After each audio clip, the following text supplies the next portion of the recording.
Convido todos a se sentarem. Bom dia a todos. Inicialmente, saúdo os conselheiros que integram o colegiado, ministra Maria Tereza Rocha de Assis Moura, ministro Paulo de Tarso Sanseverino, ministro Isabel Galotti, ministro Antônio Carlos Ferreira, os presidentes dos tribunais regionais federais, hoje aqui o desembargador Cássio Marques, representando o presidente da primeira região, o desembargador federal Reis Fried, a desembargadora Terezinha Caseta, o desembargador federal Vitor Luiz dos Santos Laus, pela quarta região, e Vladimir Carvalho, desembargador pela presidente da quinta região. Também saúdo o doutor Fernando Marcelo Mendes, presidente da JUF, doutor Luiz Cláudio Alemã, que está aqui representando a Ordem dos Advogados do Brasil, e também o nosso doutor Aurélio Virgílio Veigas Rios, que nos anunciou ser a sua última sessão. Isso é porque o Cruzeiro está em queda, é? Certamente. Também informo que o desembargador Carlos Moreira Alves não pôde acompanhar a sessão por motivo justificado. Está aí o desembargador Cássio representando. Verificado o quórum, declaro aberta a sessão ordinária do Conselho. Submeta a ata da sessão anterior à aprovação do colegiado. Se todos de acordo, então declaro aprovado. Vamos ao início dos julgamentos.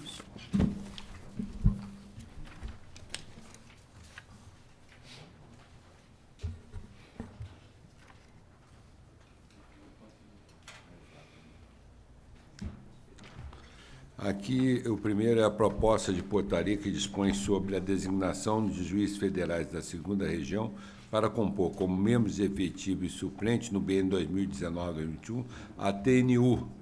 E aqui nós estamos votando pela designação dos juízes federais Luiz Eduardo Bianchi Cerqueira, da segunda relatoria da 8ª turma recursal dos juizados especiais federais, da Seção Judiciária do Rio de Janeiro, e da juíza federal Adriana Menezes Rezende, que é a primeira relatora da 6ª turma recursal dos juizados especiais federais da Seção Judiciária do Rio de Janeiro, para compor a Turma Nacional de Uniformização dos Juizados Especiais no biênio 2019-2012, na qualidade de membros efetivos e suplentes, respectivamente. Se todos de acordo, então, estão designados. Então, o Conselho, por unanimidade, aprovou a designação dos juízes federais. Aqui a mesma coisa, nós estamos aqui, o Conselho, aprovando a designação dos juízes federais Jairo Gilberto Scheffer, na segunda turma recursal dos juizados especiais federais da Seção Judiciária de Santa Catarina, e Caio Roberto Souto de Moura, da quarta turma recursal dos juizados especiais federais da Seção Judiciária do Rio Grande do Sul, e Luciane Merlin Kravet, da quarta turma recursal dos juizados especiais federais, para compor a Turma Nacional, a TNU, no biênio 2019-2021, na qualidade de membros efetivos e suplentes, respectivamente. Do mesmo modo aqui, nós estamos também aprovando a designação da juíza Poliana Falcão Brito, Sérgio José Vanderlei de Mendonça,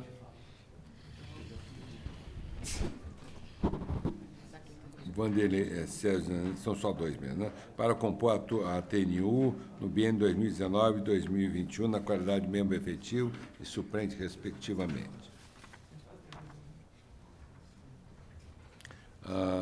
O próximo é a proposta de alteração do planejamento plurianual dos planos de ação anual relativo ao exercício 2019 dos contratos elaborados entre a Justiça Federal, o Banco do Brasil e a Caixa Econômica Federal. Aqui o Conselho, então, está aprovando as alterações no planejamento plurianual e nos planos de ações anuais pretendidos pelo TRF da Terceira Região, referente ao exercício 2019.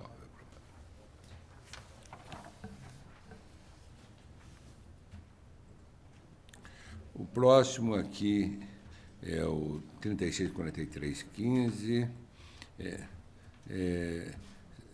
referendar a resolução CJF 549/2019 e 550/2019, que altera, respectivamente, o dispositivo da resolução do CJF 83/2009, que dispõe sobre a organização, funcionamento e competência do SEG, e resolução CJF 2001/2002, que institui diretrizes para a implementação do Programa Permanente de Treinamento e Desenvolvimento de Servidores do Conselho da Justiça Federal de primeiro e segundo grau. Portanto, o Conselho está referendando os termos do voto do relator. E o próximo é o 5119-89. Estou submetendo ao referendo colegiado o Plano Anual para Aquisição de Veículos para a terceira região. Então, estou aprovado. Igualmente, aqui, submeto à aprovação do colegial o Plano de Aquisição de Veículos para a quinta região. É aprovado por unanimidade. O próximo é o 148-45, da relatoria da ministra Maria Tereza de Assis Moro, embargo declaratório posto pela AGU e pela Federação Nacional dos Trabalhadores do Judiciário Federal e do Ministério Público da União, a questão relativa à incorporação dos quintos. Há pedido de sustentação oral que eu estou indeferindo ante ausência de previsão regimental. O nosso regimento não prevê sustentação oral, nem aqui, nem no Supremo, nem no STJ, sustentação oral em embargos de declaração. Ministra Maria Tereza, Vossa Excelência tem... Eu vou disponibilizar o voto para quem assim o desejar. Eu estou rejeitando os embargos da União e estou acolhendo parcialmente os embargos da entidade de classe para esclarecer que o termo inicial do prazo de 4 meses será a data em que finalizado o julgamento dos presentes embargos declaratórios. E também reafirmo que as presidências do Conselho e dos Tribunais Regionais Federais devem observar eventuais efeitos infringentes que venham a ser atribuídos pelo Supremo no julgamento dos embargos de declaração. Eu acho que merecia porque a finalidade dos presentes embargos. Eu tenho medo de outros embargos. Então, a partir da data desse julgamento. Exato, do julgamento destes, está bem claro. De hoje, a partir destes, de hoje, fica claro. De hoje. De hoje. Ok? Todos de acordo, então, o Conselho, por unanimidade, rejeitou os embargos declaratórios da União e acolheu parcialmente os embargos da entidade de classe para esclarecer que o termo inicial do prazo de 4 meses será a data em que finalizado o julgamento dos presentes embargos declaratórios. Vírgula. Ou seja, a data de hoje.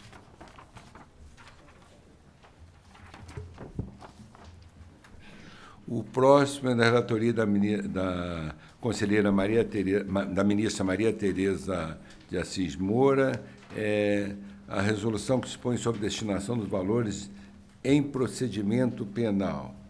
Aqui há uma discordância do presidente do Tribunal Regional Federal da 4ª Região. A ministra Maria Tereza, por favor, faça uma síntese da... A ideia é de fazer uma resolução relativa à destinação de valores em procedimento penal a título de reparação de danos, de perdimento ou de confisco no âmbito da Justiça Federal, entendendo aqui no voto pela juridicidade, conveniência e oportunidade da adoção.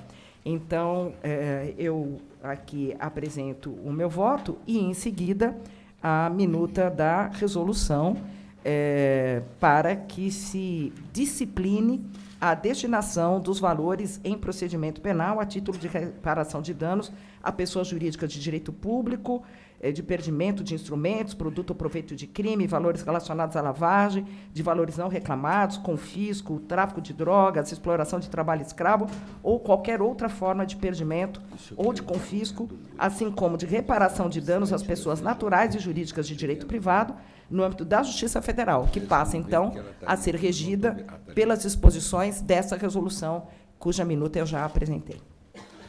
Então, aqui tem uma discordância da 5ª região. Os demais... Não, da 4ª. Da 4ª região. Os demais confirmam a aprovação. Doutora Juliana, secretária de imprensa, vai providenciar a divulgação, não só no site do Conselho, mas também no site do STJ, e uma nota para a imprensa dizendo qual foi a resolução do Conselho.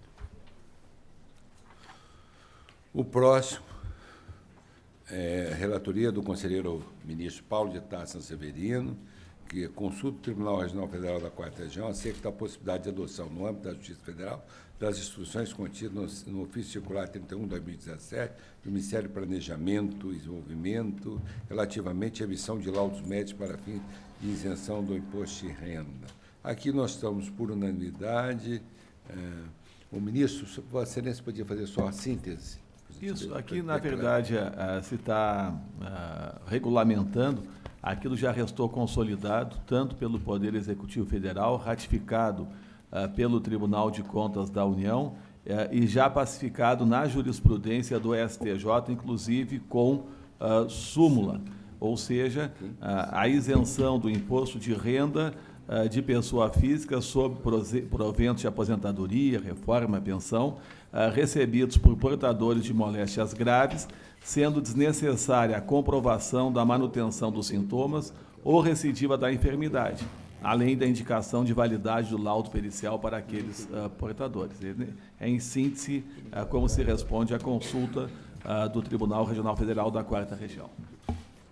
Então, ministro, eu poderia só, em relação a essa questão, sim, colocar que eu tenho um posicionamento diverso. Eu entendo que é necessário a repetição do exame em determinados períodos, conforme a natureza da doença, mas eu vou ressalvar meu posicionamento para aderir à maioria, porque não desconheço, obviamente, julgados existentes, mas tenho uma posição particular, mas estou aderindo ao entendimento da maioria. Então, proclamo o resultado. O Conselho, por unanimidade, decidiu responder à consulta no sentido de se admitir a aplicação no âmbito do Conselho de Justiça Federal de 1º e 2º grau das orientações contidas no ofício circular 31/2017, de 7/2/2017, do então Ministério do Planejamento, Desenvolvimento e Gestão.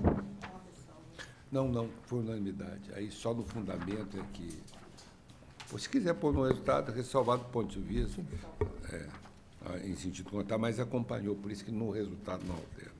O próximo é o processo 1072-66, também de relatoria do conselheiro Paulo de Tarso Severino, ministro Paulo de Tarso Severino, o ofício do Tribunal Regional Federal da 2ª Região, solicitando a homologação de decisão proferida pelo diretor do Foro da Seção Judiciária do Espírito Santo, que definiu o pagamento de gratificação à atividade externa GAI ao servidor Assentino Nicolini.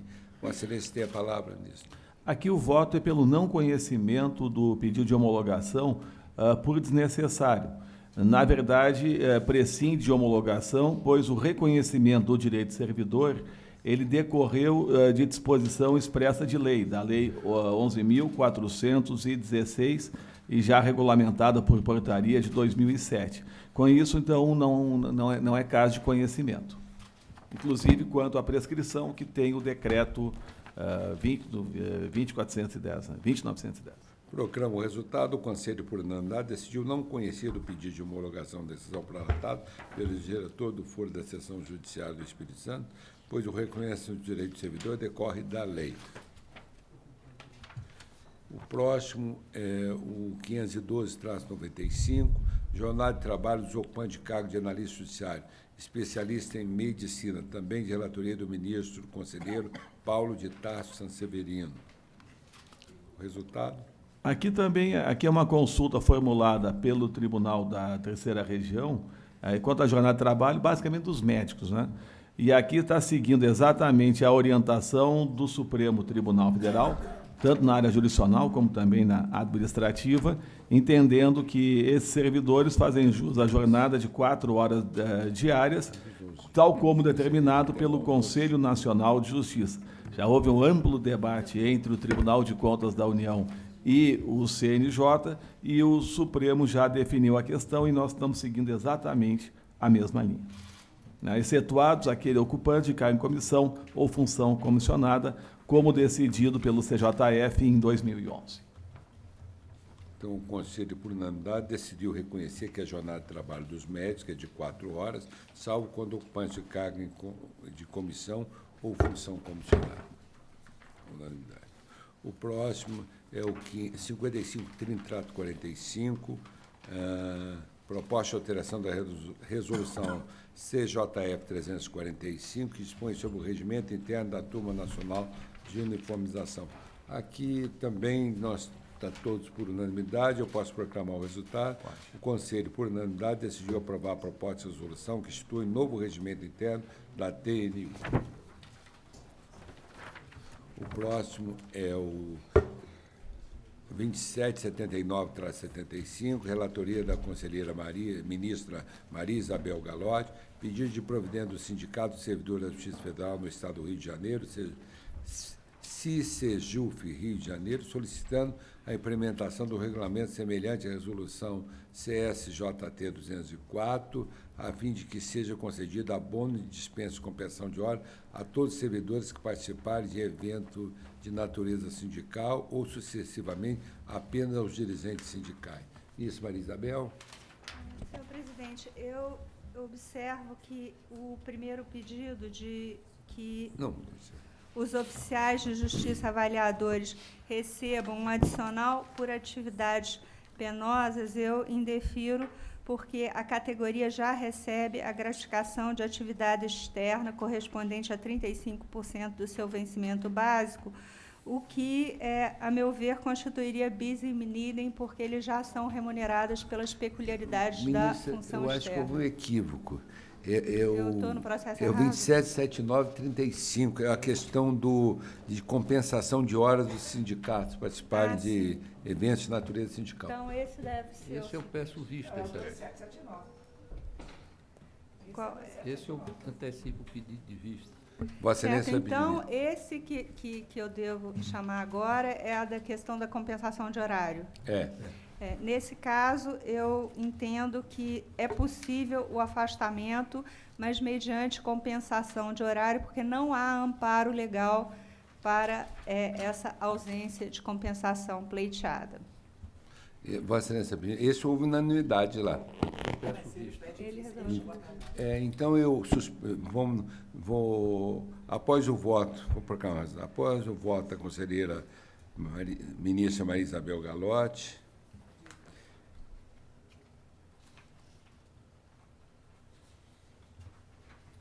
que definiu o empate, pedido para aprovar a proposta de resolução, que especifica que as ausências de servidores públicos para participação em eventos de natureza sindical somente podem ocorrer após autorização da chefia, devendo gerar compensação do horário, pediu vista antecipada o conselheiro desembargador Vladimir Carvalho. Aguardam os demais. Então, o seguinte... Agora, pode chamar aquele, vamos chamar aquele. Né? O das atividades penosas. Então, há 3 pleitos da Associação dos Oficiais de Justiça Avaliadores que foram encaminhados ao TRF1 e, por depender de projeto de lei, eles mandaram para o CJF. Um deles é a criação de um adicional de periculosidade para os oficiais de justiça, porque eles exercem uma atividade perigosa, muitas vezes, no desempenho de sua função de cumprir mandados. Eu não desconheço as dificuldades da função de oficial de justiça, mas entendo que essa dificuldade das diligências externas, ela já é objeto de remuneração por meio da gratificação de atividade externa e que seria, portanto, um bis in idem, caso também fosse criado esse adicional de periculosidade pretendido. E o outro pleito é acerca da criação de cargos efetivos de oficiais de justiça, 4 oficiais para cada vara. Esse pleito veio sem nenhuma justificativa de por que seria necessário 4 oficiais de justiça a mais para cada vara, além de que, na situação atual de limite de gasto, seria mesmo inviável. E, por fim, eles pedem reajuste na indenização de transporte. Isso já é alvo de um outro processo no âmbito desse conselho, em que se discute o valor da indenização de transporte. Portanto, voto pelo indeferimento das 3 solicitações. Todos de acordo, então, conselho. Aqui eu quero frisar, não cabe sindicato pedir criação de cargos, isso é criação de gestão. Não pode o presidente do sindicato, diretor do sindicato, sentar na presidência do tribunal. Tem um planejamento, tem um orçamento, quem tem que cuidar disso é o Conselho da Justiça Federal e o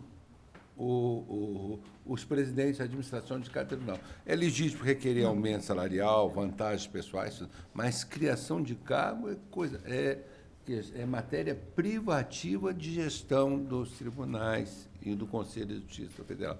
Se vamos criar cargo aqui, cargo ali, por iniciativa do sindicato, quem vai gerir o orçamento?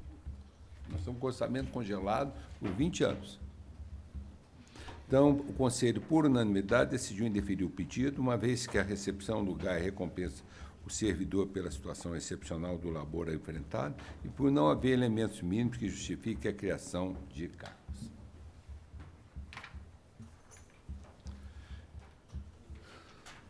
Também da relatoria da ministra Isabel Galotti, o processo 11.068-42, que disciplina a consulta formulada, que responde à consulta formulada pelo presidente do TRF da Terceira Região, no que se refere ao prazo para desincompatibilização do servidor com vencimentos integrais na concessão de licença para atividade política. Ministra Isabel, Vossa Excelência, tem a palavra. Nesse caso, o objetivo da consulta, a situação surgiu quando o servidor efetivo da Seção Judiciária de São Paulo pediu um pedido de licença para atividade política que foi deferido pelo diretor do foro, mas sem remuneração até o dia anterior ao registro da candidatura e, a partir de então, com remuneração. O Conselho da Justiça Federal da Terceira Região deu provimento ao recurso para assegurar a remuneração integral durante todo o período de licença, bem como determinou a consulta ao Conselho da Justiça Federal acerca da adequação da Resolução 5/2008 ao disposto no Código Eleitoral. É que o Código Eleitoral estabelece que o primeiro turno das eleições deve ser realizado no primeiro domingo de outubro e o eventual segundo turno no último domingo de outubro. Isso, no ano de 2016, que é objeto do pedido administrativo em questão, o primeiro turno foi em 2 de outubro, de modo que a desincompatibilização do servidor deveria ocorrer até 1º de julho. Ocorre que o Código Eleitoral,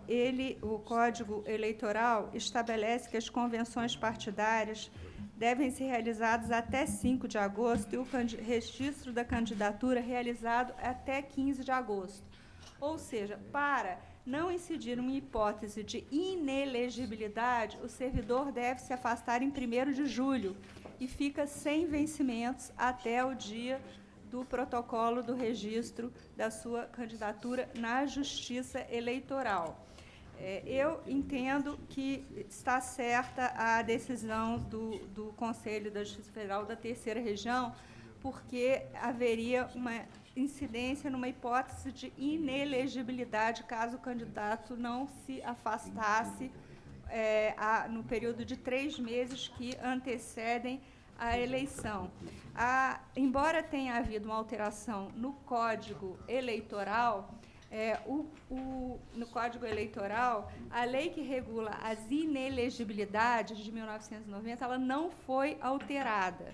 E esta lei exige que o servidor se afaste de suas funções no período 3 meses antes das eleições. Em razão dessas circunstâncias, a jurisprudência do Tribunal de Contas da União, ela explica que nem sempre o exercício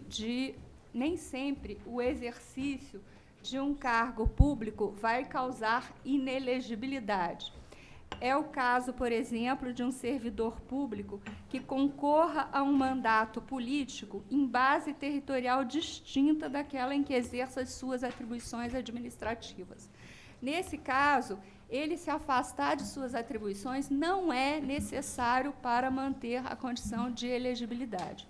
Portanto, incide puramente a regra do Estatuto dos Servidores Federais, que é repetida pela resolução do Conselho da Justiça Federal. Ou seja, esse servidor, como não incide em hipótese de inelegibilidade, o que ele pode requerer é apenas a licença que está prevista no Estatuto dos Servidores e na resolução do CJF.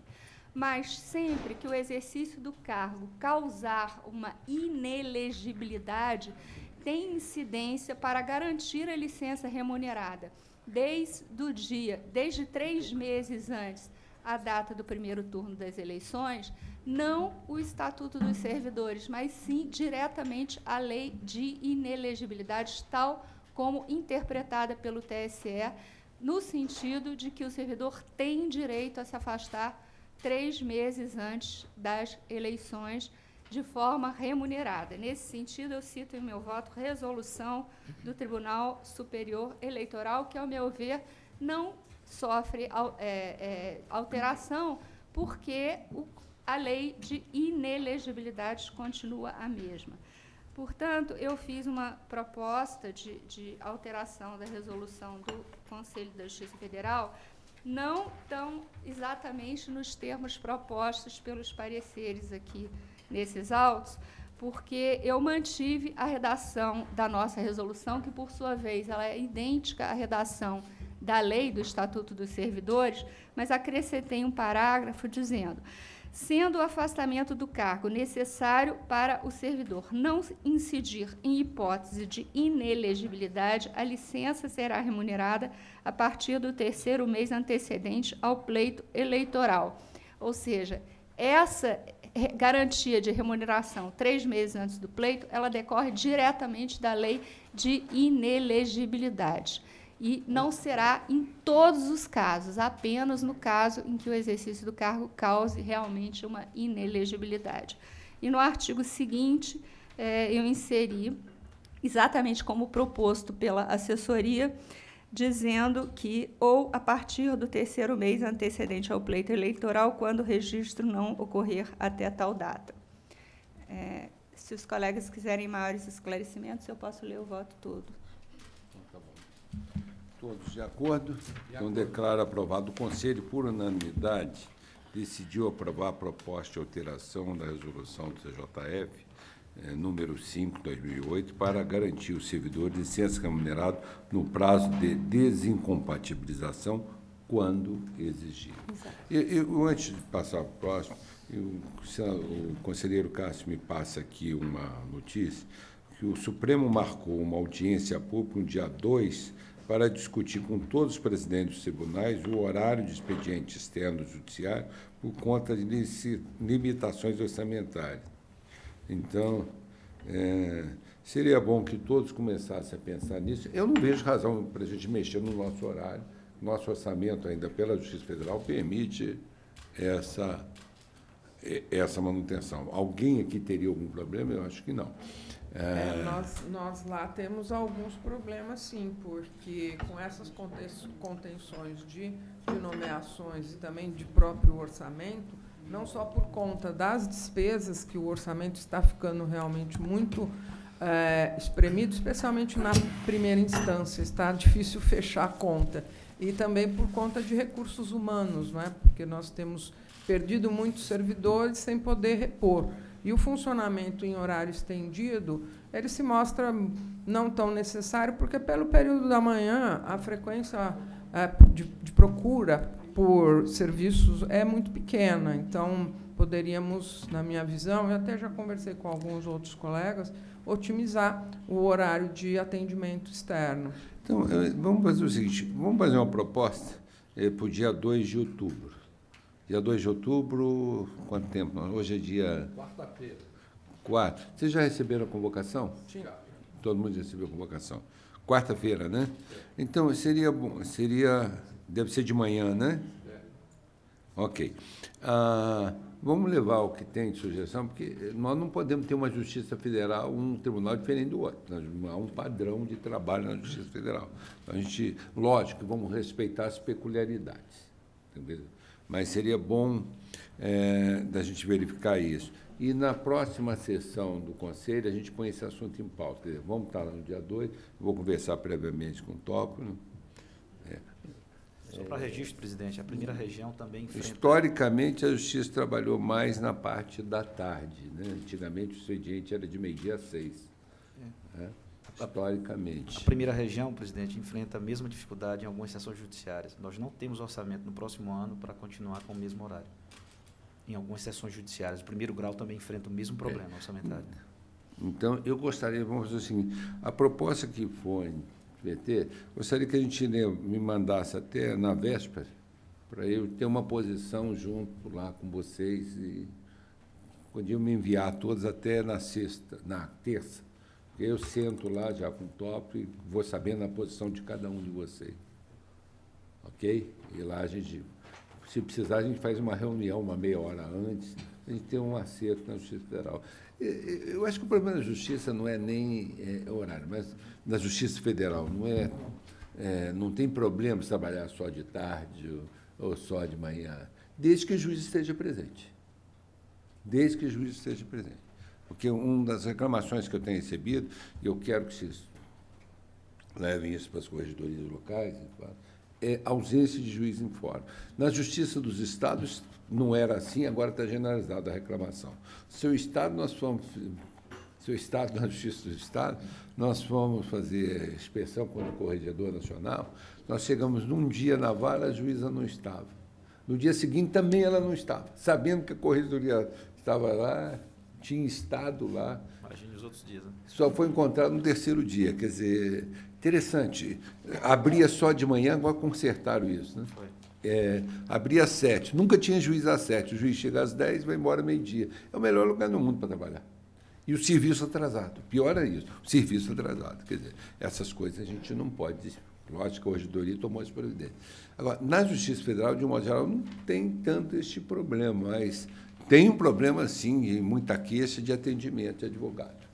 Eu acho interessante que o ministro acha tempo para atender advogado. A ministra Maria Isabel marca segunda, o ministro Severino, e que o juiz que tem um contato inicial com o advogado, a liminar primeira é lá, diz que não tem tempo. Há pouco tempo, lá em Minas, exigiu que a parte mandasse uma petição justificando por que ele queria audiência, que ele ia avaliar. A lei é clara, que o juiz tem acesso a qualquer hora ao gabinete do juiz. O exemplo tem que ser dado dentro da nossa casa. O cumprimento da lei tem que se começar dentro da nossa casa, como juiz. Então, nós temos que receber. O juiz primeiro tem que estar lá e tem que receber. Não pode ficar esse negócio, eu vou discutir, você vai me peticionar e eu vou decidir se eu vou te receber. Quer dizer, isso expõe a imagem da justiça. É ruim para a Justiça Federal, porque nem todos são assim, a maioria atende. Então, a gente precisa trabalhar muito isso. Dentro desse horário, a gente precisa pôr um horário que o juiz esteja no fórum. O juiz não é desembargador, que tem sessões 2 vezes por semana, uma vez por semana. O juiz tem que estar no fórum, a audiência é no fórum, o despacho é no fórum. Então, eu acho muito importante que a gente considere essa hipótese e comece agora a trabalhar com essa ideia de exigência do cumprimento da lei. Né? A exigência do cumprimento da lei. Presidente, há um problema também, pelo menos em Sergipe, acontece muito, edifícios que não foram preparados para funcionar sem o ar-condicionado. Então, se a energia é liberada às 10 horas, quem chega às 7 até às 10 sofre o calor por falta de condições de circulação do vento. Então, esse problema em Sergipe tem, e lá no nosso tribunal também tem.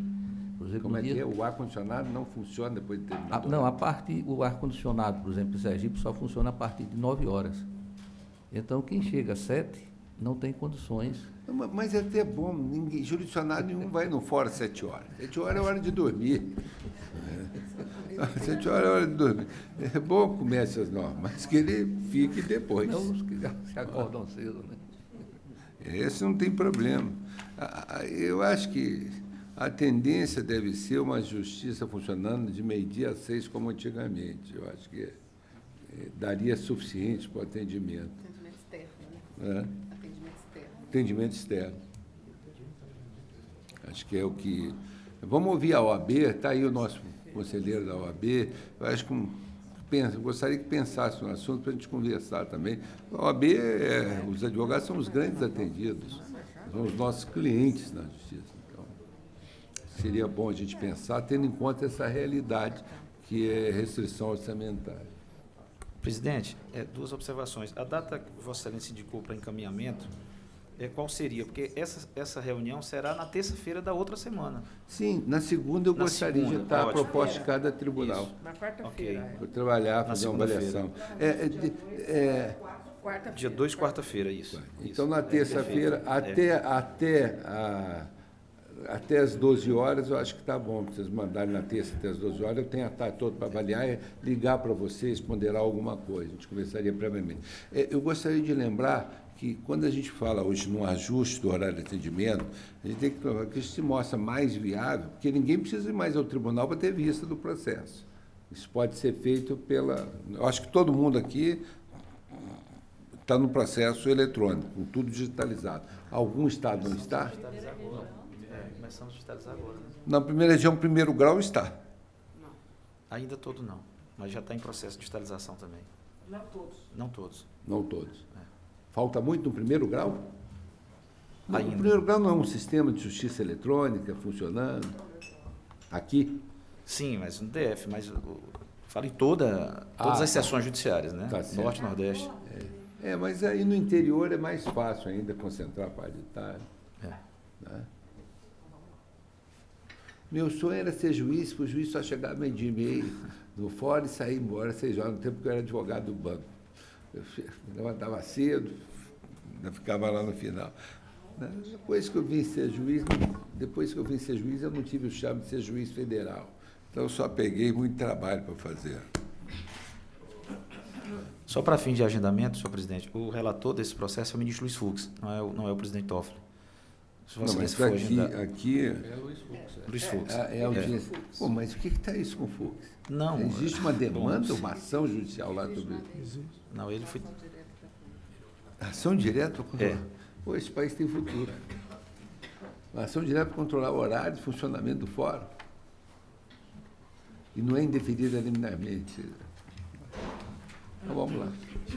Vou mandar um... É possível que eu até vá para a justiça. Eu quero ir para...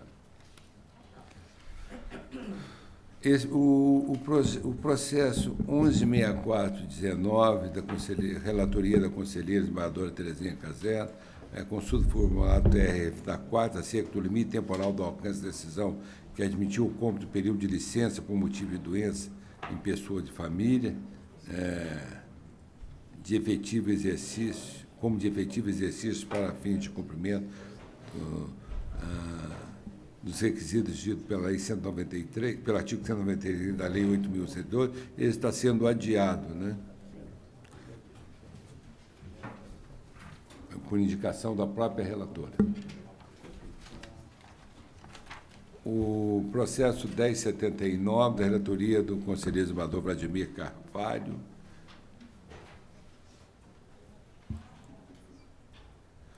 o requerimento formulado pelo Sindicato do Trabalho do Poder Judiciário e Ministério Público da União, em que pleiteia a restituição das parcelas retidas nos últimos 5 anos a título de contribuição previdenciária, incidente sobre o adicional de qualificação decorrente das ações de treinamento, acrescido de juros e correção monetária.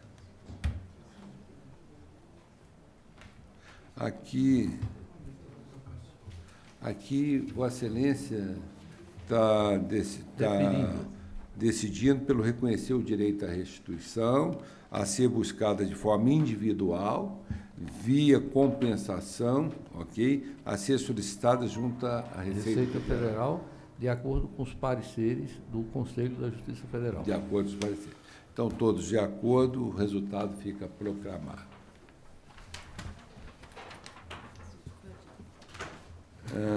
E o 1017-30, também da relatoria do Conselho Desembargador Vladimir Carvalho, é a consulta do TRF da 4ª Região acerca da subsistência da restrição do pagamento de adicional noturno ao servidor ocupante comissionado, em função comissionada. Então, fica adiado também por indicação do relator. Bom, então, vamos... Encerrada a nossa pauta.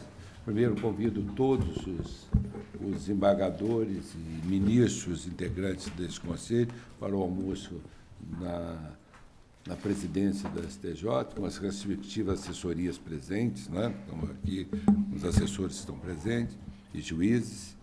Eu proponho que a próxima sessão seja realizada no dia 22 de outubro, às 11 horas. Não, às 11 não. Às 9. Às 9. Não, é dia de sessão. 22, terça-feira.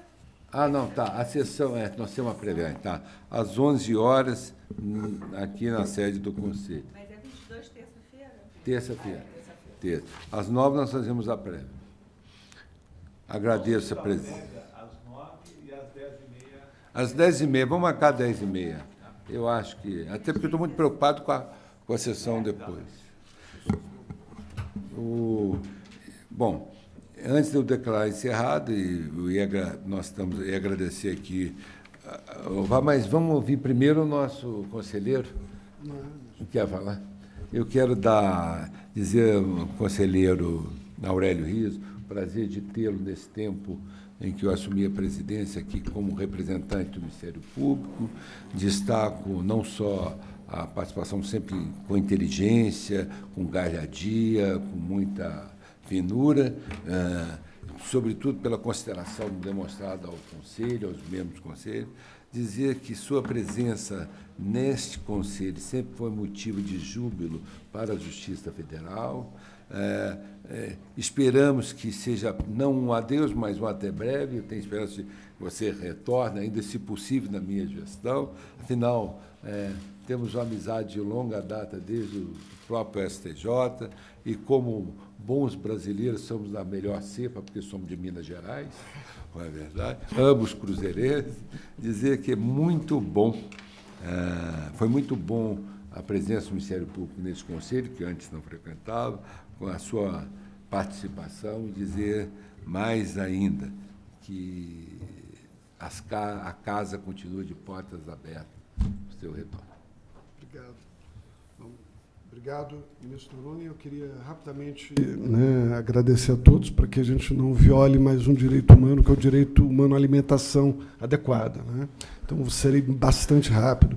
Queria agradecer a todos aqui do Conselho da Justiça Federal pelo acolhimento. Em primeiro lugar, a doutora Simone, em nome de quem eu cumprimento todos os servidores, todas as pessoas que sempre nos apoiaram e sempre nos trataram com enorme galhardia e simpatia. Agradecer a representação do OAB, sempre propositiva e sempre muito leal e liana no trato.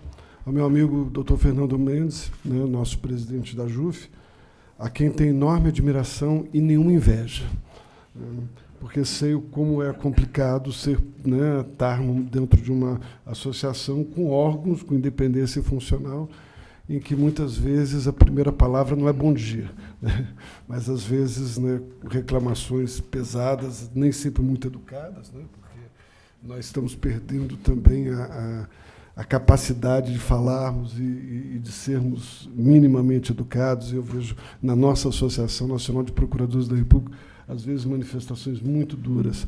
E um pouquinho de gentileza e cortesia é sempre bom. E o doutor Fernando Mendes talvez seja o melhor exemplo de como manter sempre esse olhar e ar sereno, mesmo quando se discorda das teses da nossa gloriosa Associação dos Juízes Federais. Agradecer a todos os presidentes dos tribunais regionais, não só nessa composição, mas em outras que eu tive a oportunidade de estar aqui, porque o rodízio faz parte da nossa atividade, e queria agradecer a todos na presença e, principalmente, reforçando a amizade com a doutora Terezinha Caserta, presidente do TRF da Terceira Região, a única mulher presidente dentro dessa composição. Agradecer imensamente a minha colega Maria Isabel Galotti, colega do Ministério Público, enfim, eu tenho um carinho e amizade de muito tempo, ministro Antônio Carlos Ferreira, ministro Paulo Sanseverino, ministra Maria Tereza de Assis Moura, nossa corregedora, e dizer isso, é necessário o rodízio, eu já coloquei à disposição essa representação. O doutor Alcides Martins, que de forma interina assume a Procuradoria-Geral, pediu para que eu fizesse essa última sessão, mas eu já tinha colocado o cargo à disposição e assim será. Enfim, é sempre importante que haja o rodízio, é sempre importante que outros colegas tenham essa possibilidade, esse privilégio de ter esse convívio tão amigável e tão frutífero como eu tive aqui no Conselho da Justiça Federal. Então, a todas e todos, muito obrigado pela acolhida e pelo carinho de sempre. Obrigado, doutor Aurélio. Para não pairar dúvida, doutor Fernando Mendes, doutor Alemã, também são convidados de honra no nosso almoço, até porque essa conta deve ser repartida entre a OAB e a JUF.